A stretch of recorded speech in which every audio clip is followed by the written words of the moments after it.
इस सावन में मुझे भी मौका मिला रुद्राभिषेक की पूजा में शामिल होने का।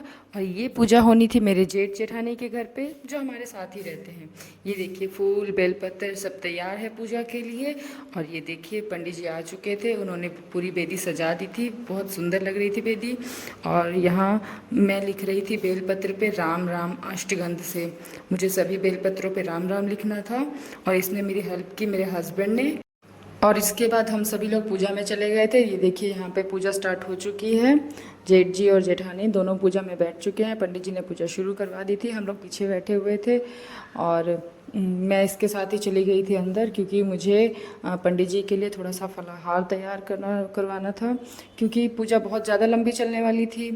तो इसलिए पंडित जी के लिए थोड़ा सा मैंने मूंगफली फ्राई किया बिना नमक के, थोड़े से आलू फ्राई किए, ताकि बीच में जो ब्रेक पंडित जी लेंगे तो उसमें फलाहार कर सके।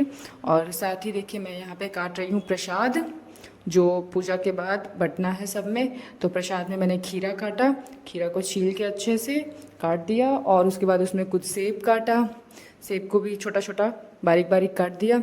और इसी के साथ कुछ केला काटा। और सारे प्रसाद को मैंने अलग अलग काट के रख दिया था, क्योंकि पूजा बहुत लंबी चलनी थी और अभी मिक्स कर देती तो वो ख़राब हो जाता। इस वजह से मैंने सबको अलग अलग काट के और रख दिया था। और उसके बाद मैं भी पूजा में चली गई थी। और सावन है तो भाई ग्रीन पहनना तो बनता है।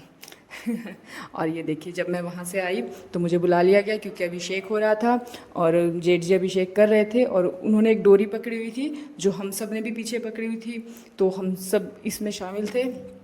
और इसके बाद देखिए इसने भी अपनी पूजा की, पर जल चढ़ाने वाला मैं रिकॉर्ड ही नहीं कर पाई, क्योंकि मैं थोड़ा सा इधर उधर बिजी हो गई थी। इसके बाद सबने एक एक करके जल चढ़ाया महादेव जी को। और अभिषेक अभिषेक पूरा अभी ख़त्म नहीं हुआ था, ये समझिए तो आधा हो गया था।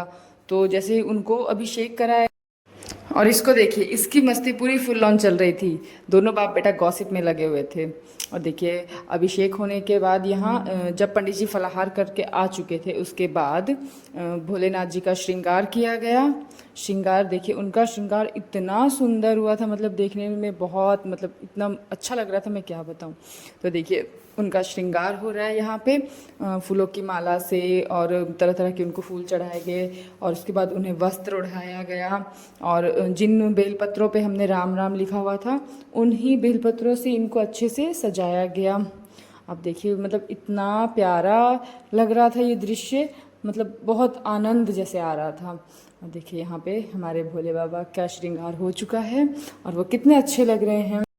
और जैसे ही इधर उनका श्रृंगार खत्म हुआ, मैं अंदर चली गई। जो भी मैंने प्रसाद काट के रखा हुआ था अलग अलग, क्योंकि उन सबको अब एक साथ मिलाना था, तो मैंने सारे जितना भी प्रसाद काट के रखा था सबको एक साथ मिला दिया अच्छे से। और उसके बाद ये देखिए, ये सोच रहा था मैंने पैसा रखा था, मेरा पैसा कहाँ गुम हो गया भाई। पापा से इसने पैसा लेके पॉकेट में रखा था, ये उसको ही ढूंढने में लगा हुआ था। इसके बाद हवन की तैयारी शुरू हुई। और उसके बाद देखिए हवन हुआ, सबने हवन किया, क्योंकि आज सबका ही व्रत था। वो दोनों घर एक ही है समझिए तो हम सब फास्टिंग में ही थे, तो सब ने ही हवन किया। और हवन करने के बाद ये कुछ पंडित जी ने विधियाँ करवाई, जो मुझे समझ नहीं आई, पता नहीं क्यों करवाई जाती है। अगर आपको पता हो तो ज़रूर बताइएगा। इधर यहाँ मेरे हस्बैंड भी उसमें हेल्प कर रहे थे, सलोनी। इसके बाद अग्नि में दी गई घी की आहुति, और ये देने के बाद आरती की तैयारी शुरू की गई। आरती की थाली सजाई गई। और आरती होने के बाद देखो, सबसे पहले आरती इसने ली है। ये पहले से तैयार खड़ा था, सबसे पहले आरती मैं ही लूँगा।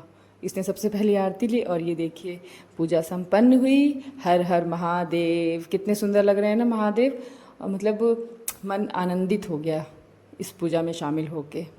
देखिए कितनी प्यारी बेदी लग रही है, महादेव जी कितने सुंदर लग रहे हैं। इसके बाद मैं चली गई थी अंदर, क्योंकि बहुत सारे लोग आए थे जिनको सबको प्रसाद बांटना था। मिलते हैं नेक्स्ट व्लॉग में, तब तक के लिए बाय। हर हर महादेव।